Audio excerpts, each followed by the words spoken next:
Fala galera, tudo bem com vocês? O ANÃO SATO é um dos grandes prodígios do cenário brasileiro de Valorant. Esse ano ele foi bicampeão brasileiro com a GRINGOS. Mas, ao que parece, essa trajetória com a equipe brasileira chegou ao fim, pois o NOIN passou as seguintes informações sobre o jogador. Ele falou o seguinte: parece que o SATO está bem encaminhado para acertar com a M80 e parece que a GRINGOS acabou. Conversando com alguns amigos, eu escutei que ele foi muito bem nos tryouts da Apex, mesmo estando com 250 de ping. Não foi contratado porque não teve idade, gostaram bastante do nível de inglês dele. E são fontes internacionais que me informaram sobre. Pois é galera, segundo o NOIN, o SATO está bem encaminhado para acertar com a M80. Equipe que disputa o Challenges do NA e praticamente todo ano bate na trave em busca dessa vaga para o VCT Américas pelo Ascension. Ele também falou que a Apex, equipe do VCT EMEA, fez testes com o SATO e gostou muito do jogador. Porém, ele ainda não tem idade para disputar as partidas do VCT e isso travou a ida do jogador. Vale a pena lembrar que a mesma Apex anunciou a Florescente para o seu elenco do ano que vem.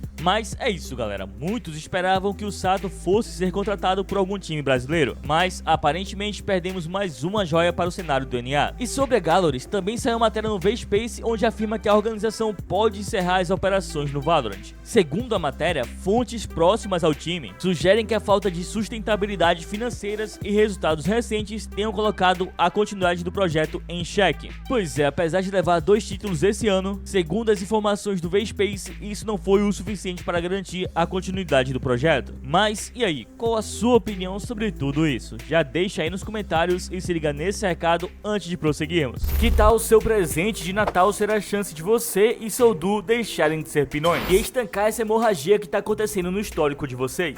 Com certeza tu já ouviu falar na VAVA Academy, plataforma número 1 quando o assunto é fazer você deixar de ser um Nilba e subir de elo. Então se liga, se um de vocês assinar o VAVA Academy, o outro vai ganhar acesso à plataforma totalmente de graça. E lá, além de aulas prontas, ensinando como atacar e defender em todos os mapas, entre outros ensinamentos, vocês dois também terão um coach radiante, que vai analisar o que os dois patetas estão fazendo de errado. E parece impossível, mas ele vai mostrar o caminho para você chegar no radiante. A promoção foi prolongada, mas só vai até o fim de dezembro. Basicamente tá saindo pela metade do valor. É só vocês dois fazerem a meinha. Então não perde tempo e o link vai estar aqui na descrição. O Tichinha Invitational chegou ao fim, mas o campeonato continua repercutindo e foi assunto durante o último Plat Chat, onde eles ficaram impressionados com Furia e MIBR e deram suas opiniões sobre os times brasileiros, saca só? Yeah, it is actually meant to hit that kind of headshot percentage though. But overall, the team. So like, we'll start with the bad points. I mean, the bad points is their split in their Haven was very questionable to the point of I'm not sure they practiced split or Haven. But I think they'd only been practicing. I rated Bazooka, the old Lao coach. He said they'd only been practicing for 9 days, so I'm going to take that as golden and that it's only been 9 days of practice, and that shows. Because Haven, they didn't have a default. It looked like your average rank game where you take map control, then you hit a site. So there's a couple of stuff like that. Where they also beat Loud 13-6 on Haven. Yeah, which is also relatively worrying. Right, okay.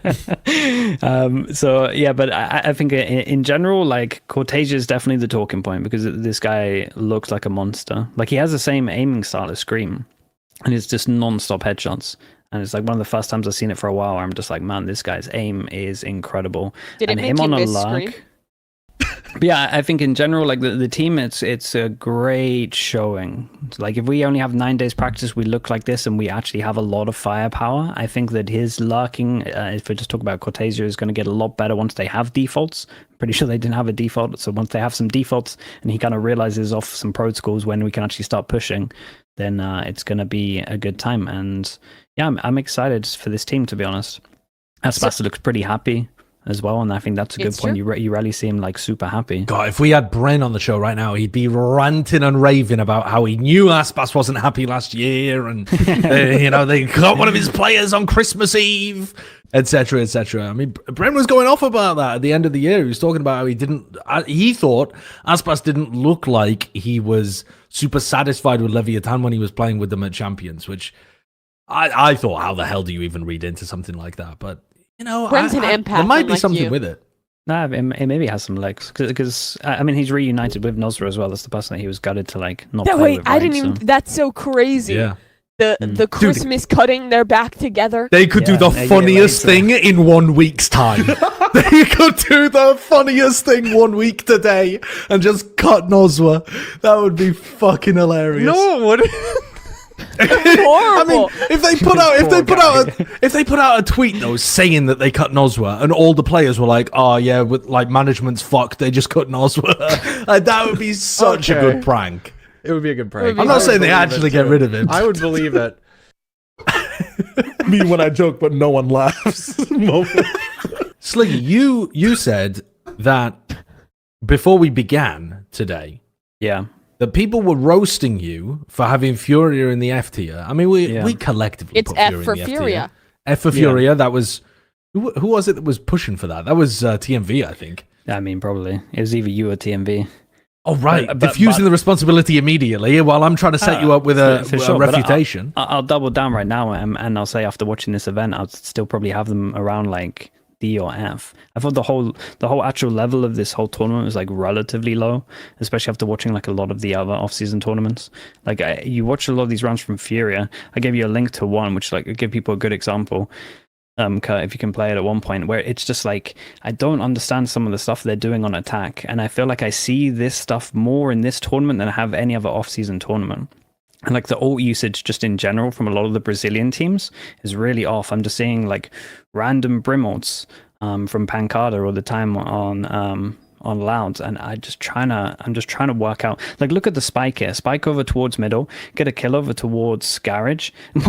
what look at what the brim does. Look at what the breach does. The breach just starts sending it in. We got a full C site, and he just starts sending it into B. And there was loads of these rounds where like they actually got the outcome of the win, but I just don't understand what is going on. That's their like, IGL, Rafa.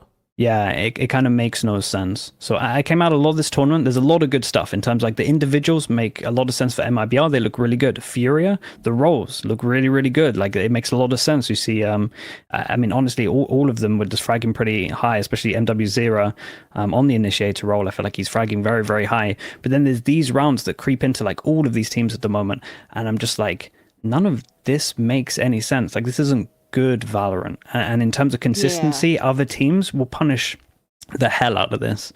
So there is lots of rounds like this that Furia, in my opinion, should have lost, and that's why I'm like not that high up on it. My chat was like giving it about like Furia F tier, but I watched this and I'm like, I just didn't think it was that higher level tournament. But I think a lot of these teams haven't had much practice, so maybe it's down to that. I feel pretty similar, but my conclusion is more so that like, I think this tournament, the big thing was like showing that there could be a higher ceiling for these teams than what we've seen in like the last 2 years of disappointment for both MIBR and Furia.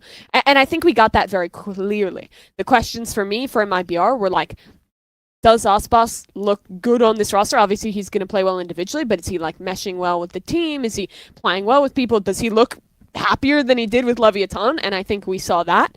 We saw Cortesia really step up and play like he did in Tier 2, and if he can keep that into Americas, I think that's a really good sign. To me, this feels like an MIBR with a, not just because of Aspas, with a ceiling higher than we've seen them any other season. It's just a matter of how much can they do with the practice time they have now to convert that into something more than just Cortesia and Aspas go kill. So Crew ended up not... Oh, sorry. Actually, before I move on to talking about Crew, because I do want to push Sliggy on that, I did want to hit on Havoc, because Havoc's one of those players that got pretty... There was quite a bit of excitement for him coming up from Tier 2 to a Tier 1 level last year when he made his rookie debut, because he'd been a good duelist player who was rumored to be replacing Aspas for a while, though he never ended up doing that, and then ended up going on to the initiator kind of flex role, the flash initiator stuff. And he had some pretty horrible performances. I don't think he was able to get over his stage nerves playing at the Tier 1 level. And now he's moved back over to Duelist by the look of things. He's just going to be playing straight Duelist for this team. I'm concerned that the same issues of just not being able to perform in big matches, and by big matches, I mean basically any Tier 1 game that was happening at the VCT level in the Riot Games arena, are going to hit for this Furia squad again. Because that would be devastating at this point. And I didn't really see last year a turning point for Havoc's mentality. I think I have more faith. I kind of view it a little bit as what I was saying to Gen G earlier, because if Havoc has an op, they look incredible. They had Right. a really high win percentage with him having an op. So I think if they can kind of identify that as their like win condition, then I think it will be good. Again, I still was kind of so in for the changes, because I just felt like when it was MW0 Duelist, it was like very, I'm not saying like selfish calling, but it felt like no one else could kind of get on the board or get anywhere near his level, whereas he's putting up a similar level, and now we have an extra Duelist that can like make a lot of space, and this guy's not scared to like buy an op on attack and then throw it to someone else and go in. So I think there's a lot of good signs, but I do think that he's very impactful if he has an op. And it's just if they kind of identify that early enough and just realize that maybe that's a win condition on some of the maps. How did Heat look playing on a different Great. role? He's still great. good. Like, I think last year was like the sell for Heat, with like role swapping, stepping up, still like looking like a new player compared to when he was like the duelist that was getting lauded for like being a terrible teammate. And that's just continued through. He's proving to be like insanely flexible. He's looked good on Initiator with crew. Now he looks really strong on like this like Sentinel flex role in this first tournament as well. So my Heat stocks are still high.